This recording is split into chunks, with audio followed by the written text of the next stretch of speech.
అయ్యో, కాఫీ ఇవ్వడానికి వెళ్ళాను. అవునా, కాఫీ ఇవ్వడానికి వెళ్ళావా? ఈ రోజు నుంచి టిఫిన్లు, లంచ్, డిన్నర్ ఇవన్నీ కూడా తీసుకుని వెళ్ళిస్తావా? అడుగుతోంది నిన్నే. తలదించుకుంటే అర్థమేంటి? అయినా నీకు కాఫీ ఇవ్వమని ఎవరు చెప్పారు? భూమి ఏదో పనిలో ఉంటే అందుకని కాఫీ చల్లారిపోతుందని తీసుకుని వెళ్ళిచ్చాను. కాఫీ చల్లారిపోతే నీకేంటి ప్రాబ్లం? తాగేది మా ఆయనే కదా. ఆయన నువ్వు కాఫీ ఇవ్వడానికి ఈ ఇంటి కోడలు అనుకుంటున్నావా? లేకపోతే ఈ ఇంటి పని మనిషికి ఏమైనా వచ్చావా? లేదా మా అందరికి దూరపు చుట్టానువా? లేకపోతే మా ఆయనకి కావలసిన మంచివా? ఏంటి అలా చూస్తున్నావు? నా స్థానంలోకి నువ్వొద్దామనుకుంటున్నావా?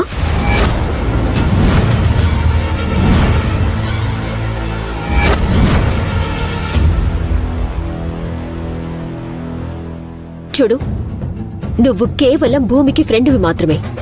ఆశ్రయం కోసం ఈ ఇంటికి వచ్చామా, తిన్నామా, పడుకున్నామా, పని చూసుకున్న తర్వాత ఇక్కడి నుంచి వెళ్ళిపోయామా అన్నట్టే ఉండాలి. అంతేకాని ఇంట్లో కోడలు చేసే పనులు, భార్యలు చేసే పనులు చేయకు.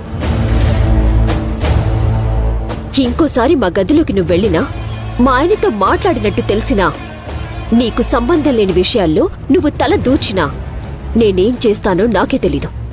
గుర్తుపెట్టుకో. సారీ అండి, ఇలాంటి పొరపాటు మళ్ళీ ఎప్పుడు జరగదు. ఇదే నీకు లాస్ట్ అండ్ ఫైనల్ వార్నింగ్. అర్థమైందా?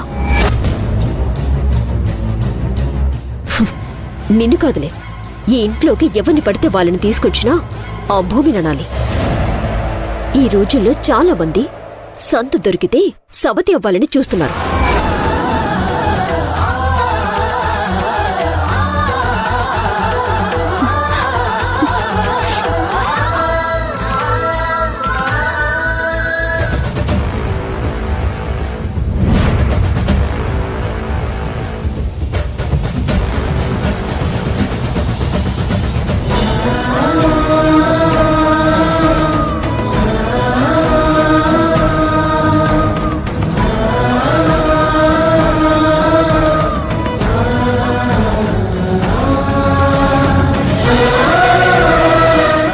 సుహాసిని గారు, సుహాసిని గారు, నాకు తెలుసు సుహాసిని గారు, మీరు ఇలా కన్నీళ్లు పెట్టుకోవాల్సిన పరిస్థితి వస్తుందని.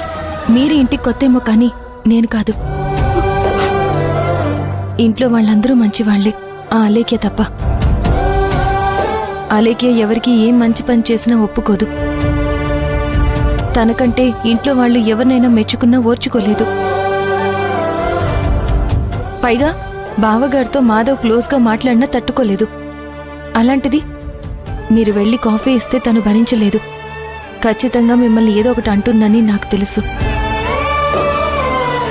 కానీ మిమ్మల్ని నేను ఎందుకు గట్టిగా ఆపలేదంటే, మీ మనసులో ఉండిపోయినా ఈ చిన్న చిన్న కోరికలు కూడా తీరకపోతే ఇంకా మీరు ఇంటికి వచ్చిన ఉపయోగం ఏముంటుంది?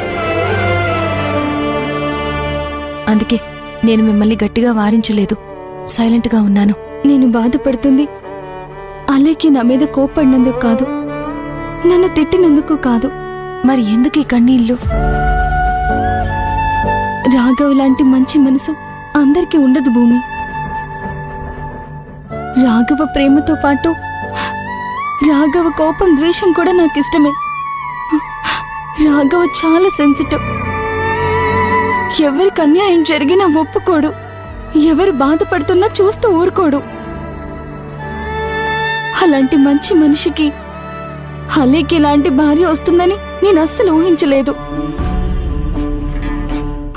అంతేకాదు భూమి, ఎప్పటికైనా నా బిడ్డని రాఘవే కదా దగ్గరకు తీసుకోవాలి. అలాంటప్పుడు ఇలాంటి మనస్తత్వం ఉన్న అలేఖ్య పాపని రాఘవ దగ్గరకు తీసుకుంటే చూస్తూ ఊరుకుంటుందా?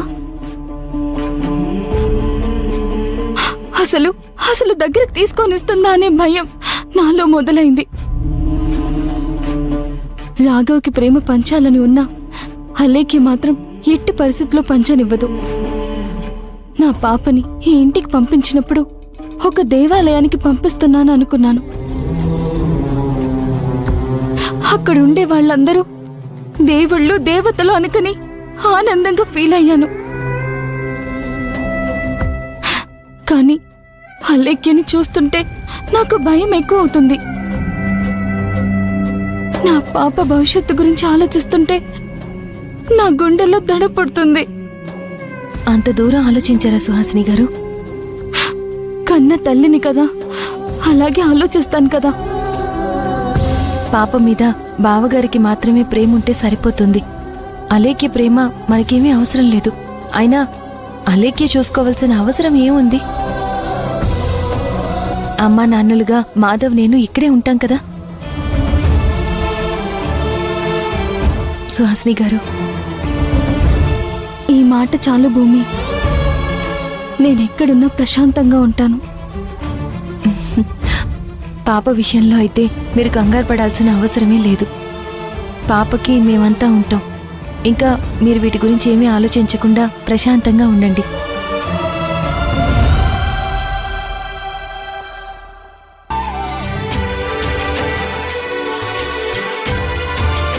అమ్మా అమ్మా, నేను ఈ గ్లాసులు పెడతానే. సరే పెట్టు.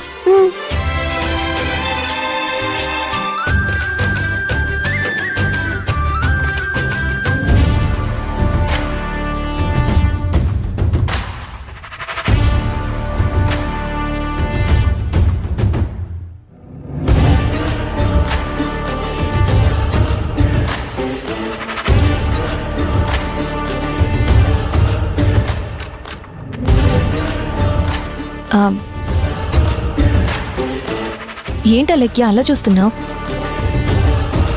డైనింగ్ టేబుల్ అన్నది అందరికీ సంబంధించింది. తను ఈ పని ఎవరు పర్మిషన్ అడిగి చేయాల్సిన పని లేదు. తను ఈ పని చేయడం వల్ల ఎవరు ఫీల్ అవ్వాల్సిన అవసరం లేదు. ఓహో, అప్పుడే నీ ఫ్రెండ్ నీకు మోసేసిందన్నమాట. తనకి నీలా మోసే అలవాటు లేదు. నేను వేరే పని ఒకటి చెప్తే అది చెయ్యాలా వద్దా అని సంకోచిస్తుంటే ఏం జరిగింది అని అడిగాను. అప్పుడు తను చెప్పింది. భూమి, నువ్వు కవర్ చేయకు. ఏం జరుగుంటుందో నేను అర్థం చేసుకోగలను. అయినా అందరూ నా మీద నోరేసుకుని పడ్డానికి మాత్రం ముందుంటారు.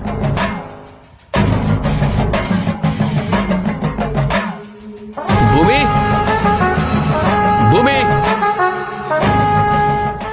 భూమి, డాక్టర్ దగ్గరికి వెళ్ళే టైం అయింది, పద వెళ్దాం. సరే వెళ్దాం. ఓహో, చెకప్కి వెళ్తున్నారా ఇద్దరు? డాక్టర్ దగ్గరికి చెకప్కే వెళ్తాం, స్విమ్మింగ్ నేర్చుకోవడానికి కాదు.